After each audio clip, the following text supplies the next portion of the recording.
Narito po, basahin ko ang mga benefits sa pagkain ng Adidas or paa ng manok. Marami sa atin ang inaayawan ang pagkain ng Adidas o paa ng manok. Sa mga ihaw-ihaw ay madalas nating makikita ang pagkain na ito. Pero alam niyo ba kung bakit tinatawag na Adidas ang paa ng manok?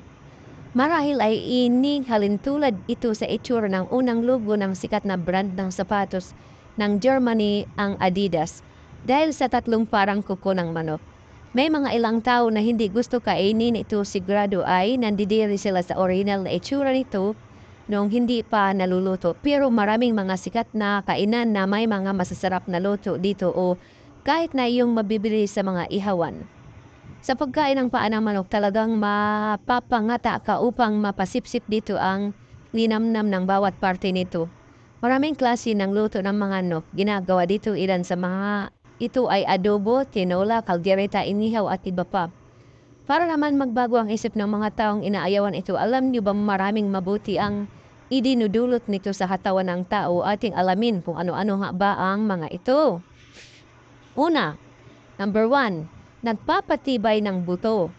Ang pagkain ng paa ng manok ay nakakatulong sa buto ng tao. Nagtataglay ang paa ng manok ng mga mineral, katulad ng calcium, collagen at protina. Ang calcium ay kinakailangan ng buto upang maging matibay. Pangalawa, iwas atake sa puso at pagtaas ng presyon. Ang napakalinamnam na pagkain ito ay nagtataglay ng potassium na nakakatulong upang mapababa ang presyon ng isang tao. Pati na rin ang collagen na makukuha ay nakakatulong din upang makaiwas sa atake sa puso. Pangatlo, nakakatulong sa malusog na gilagid. Ang ibang tao ay nasisiyahan sa pagnguya ng paa ng manok dahil sapagkat malagkit nitong pakiramdam. Alam niyo bang ang masustansyang nakukuha dito ay malaking tulong din sa gilagid dahil ito ang amino acid, collagen at ilan pang mga substansya sa parang gelatin. Pinatitibay ang immune system upang hindi magkasakit. Nakakatulong din ang pagkain ng chicken feet upang hindi magkasakit. Nagtataglay ang paa ng manok ng maraming mineral katulad ng phosphorus, zinc, at copper. Nag-iiwas magkaroon ng karamdaman.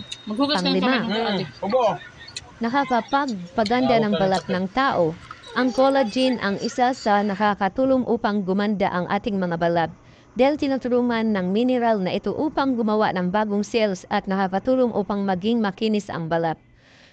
Ang huli at ang pang-anim, malaking tulong para sa may mga problema sa digestion. Ang masarap at malinamnam na pagkain ng paa ng manok ay nakakatulong din sa metabolismo ng katawan o metabolism upang magkaroon ng maayos na digestion. Dahil sa mga mineral na nakapaloob dito, mas mainam din na lutuin ito ng may sabaw upang mahigop katulad ng tinola. So yun lang po guys, share po sa inyo. Sa mga kumakain ng paa ng manok dyan, alam niyo na kung ano ang mga benefits nito. Maraming salamat po. Bye-bye.